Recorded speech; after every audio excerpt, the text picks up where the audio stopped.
മലേഷ്യയിൽ നിന്ന് കൊച്ചിയിലേക്കുള്ള യാത്രയ്ക്കിടെ ബോയിംഗ് വിമാനത്തിന്റെ എമർജൻസി വാതിൽ തകർക്കാൻ ശ്രമിച്ച മലയാളി യാത്രക്കാരന്റെ ദൃശ്യങ്ങൾ പുറത്ത്. സംഭവത്തിൽ പാലക്കാട് കൂറ്റനാട് സ്വദേശി ജംഷീർ അത്താണിക്കലിനെ നെടുമ്പാശ്ശേരി പോലീസും CISFും ചേർന്ന് അറസ്റ്റ് ചെയ്തു. ബുധനാഴ്ച രാത്രി ക്വാലാലംപൂരിൽ നിന്നെത്തിയ ബാറ്റിക് എയറിന്റെ OD 231 വിമാനത്തിലാണ് സംഭവം. യാത്രയ്ക്കിടെ 12A സീറ്റിലിരുന്ന ജംഷീർ പെട്ടെന്ന് അക്രമാസക്തനാവുകയായിരുന്നു.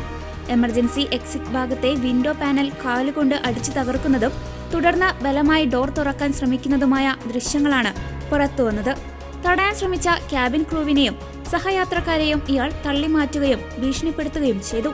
ഒടുവിൽ യാത്രക്കാരും ജീവനക്കാരും ചേർന്നാണ് ഇയാളെ ബലപ്രയോഗത്തിലൂടെ കീഴ്പ്പെടുത്തിയത്. രാത്രി 11:10 വിമാനം കൊച്ചിയിൽ സുരക്ഷിതമായി ലാൻഡ് ചെയ്ത ഉടൻ CISF ഇയാളെ കസ്റ്റഡിയിലെടുത്ത് നെടുമ്പാശ്ശേരി പോലീസിനെ കൈമാറി. Batik air security in-charge Bindu Mohan നായരുടെ പരാതിയിലാണ് പോലീസ് കേസെടുത്തത്. പ്രാഥമിക അന്വേഷണത്തിൽ ഇയാൾ ലഹരി വസ്തുക്കളൊന്നും ഉപയോഗിച്ചില്ലെന്ന് വ്യക്തമായിട്ടുണ്ട്.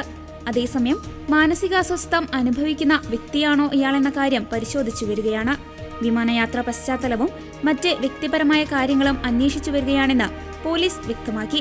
നിലവിൽ Bharatiya Nyaya Sanhita section 351 clause 3, aircraft act section 11A, Kerala police act section 118 clause E എന്നീ ഗുരുതര വകുപ്പുകൾ പ്രകാരമാണ് കേസെടുത്തിരിക്കുന്നത്.